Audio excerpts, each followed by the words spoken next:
नमस्कार, हम इस वक्त रिपोर्ट कर रहे हैं तुर्की सीरिया बॉर्डर से और इस वक्त जहां मैं मौजूद हूं ये इलाका तुर्की में पड़ता है और यहां पर मौजूद है टोल गेट। ये वही गेट है जिसको खुलवाने के लिए लगातार तुर्की पर दबाव था और बाकायदा दमास्कस की जो सरकार है, बशर अल असद की जो सरकार है, वो भी लगातार दबाव बना रही थी तुर्की सरकार पर कि ये गेट और इस प्रकार के जितने और गेट्स हैं उनको खोला जाए, जितने ज्यादा से ज्यादा मदद सीरिया पहुंच सके। अब आप देख सकते हैं मेरे राइट में 3 ट्रक्स खड़े हैं। इन ट्रक्स के अंदर जो एनजीओ, जो फाउंडेशन ह्यूमैनिटेरियन एड भेज रहे हैं, जो मदद भेज रहे हैं, वो सामग्री है इनके अंदर। बाकायदा कफन के कपड़े तक हैं, दवाइयां हैं और जो जरूरत के सामान है, खाने पीने की सामग्रियां हैं, पानी की बोतलें हैं। इस तरह के तमाम ट्रक्स जो हैं, ये तस्वीर जो टोल गेट की इस वक्त है वो ये है कि इस तरह के तमाम ट्रक्स हैं वो तुर्की के सीमा की तरफ खड़े रहते हैं और जैसे ही फॉर्मेलिटीज पूरी होती हैं इन ट्रक्स को यहां से छोड़ा जाता है।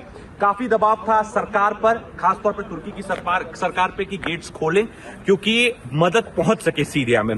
दर्शकों की जानकारी के लिए बता दें कि इस वक्त सीरिया जो है वो 3 ताकतों द्वारा संचालित है। कुछ इलाका कर्ड्स के पास है, कुछ इलाका रेबल फोर्सेस के पास है जो कि तुर्की सरकार की मदद से वहां पे काम करते हैं, और एक बड़ा इलाका है वो सीरियन सरकार के पास है जो कि दमास्कस से ऑपरेट करते हैं। तो सबसे बड़ी दिक्कत आ रही है वो यही आ रही है कि आधी जो सप्लाईज है वो दमास्कस पहुंचती हैं, तो क्या वहां की जो सरकार है वो और इलाकों में बांटेगी सप्लाईज को? फिर उसके बाद जो सप्लाईज तुर्की भेजते हैं वो तुर्की के द्वारा संचालित कंट्रोल जो इलाके हैं उनके रेबल फोर्सेस द्वारा वहां पहुंचते हैं, तो क्या वहां की सप्लाई दमास्कस पहुंचेंगी?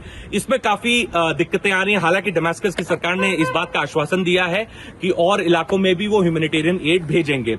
यहीं आपको बता दें कि भारत ने भी 2 इंडियन एयरफोर्स के जहाज भेजे हैं, C-130 एयरक्राफ्ट भेजे हैं सीरिया मेडिकल सप्लाईज के साथ, जरूरत की चीजों के साथ, कपड़ों के साथ, कि लोगों की मदद की जा सके। और एक जो सबसे बड़ी चुनौती इस वक्त सीरिया के सामने है वो ये है कि यूनाइटेड स्टेट्स ने सैंक्शन लगा रखा है सीरिया में। इस वजह से कई देश सामने से आके मदद नहीं कर पा रहे हैं और खुद बशर अल असद भी एक तरीके से बैकफुट पे हैं क्योंकि उनकी पूरी जो लड़ाई रही है वो अमेरिका के खिलाफ रही है। अब अमेरिका से मदद मांगना, पश्चिमी ताकतों से मदद मांगना उनको भी नागवारा गुजर रहा है। पर हालात कुछ ऐसे हैं कि मदद लेनी ही पड़ेगी। हालांकि यूनाइटेड नेशंस के जो प्रतिनिधि हैं सीरिया में, उन्होंने इस बात का आश्वासन दिया है कि हर प्रकार से मदद पहुंचेगी, कोई भी सैंक्शन इस वक्त यहां पे काम नहीं करेगा, जिसको जो मदद भेजनी भेजे।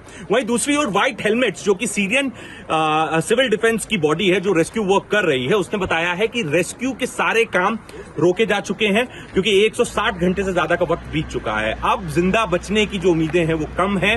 वहीं यूके ने व्हाइट हेलमेट्स का जो फंड है वो बढ़ा दिया है 3 बिलियन यूरो, जिसमें उनको और आसानी से और अच्छे से वो रेस्क्यू वर्क कर पाए। एक यूनाइटेड नेशंस की रिपोर्ट है जिसमें बताया जा रहा है कि सीरिया में इतनी तबाही हुई है कि 1 दशक से ज्यादा का वक्त बीत जाएगा पूरे देश को फिर से बनाने में, क्योंकि ऑलरेडी सीरिया में 4 मिलियन से ऊपर लोग ह्यूमैनिटेरियन एड पे रिलाय कर रहे थे। अब 5 मिलियन लोग उस सूची में और ऐड हो गए। वहीं अगर तुर्की की बात करें तो 3 से 4 साल लग जाएंगे तुर्की को भी बनाने में। शेल्टर होम तुर्की में ADF ने बना रखे हैं। 65 से ज्यादा कंट्रीज से मदद पहुंची है। बहुत ही आनंद फानंद में रेस्क्यू वर्क चल रहे हैं, लेकिन अभी जो मौत का टोटल आंकड़ा है वो 35,000 क्रॉस कर चुका है तुर्की और सीरिया में।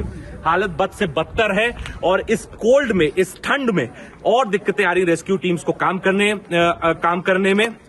यही वजह है कि रेस्क्यू ऑपरेशन बहुत डिले भी हुए, बहुत सारी रेस्क्यू टीम्स लगी हुई हैं, लोगों को बचाने की कोशिशें की जा रही है। इनफैक्ट बहुत सारे लोगों को बचाया भी जा चुका है 160-165 घंटों के बाद भी। अगर आपको हमारी ये ब्रॉडकास्ट अच्छी लगी तो आगे भी हमारे साथ जुड़े रहिए।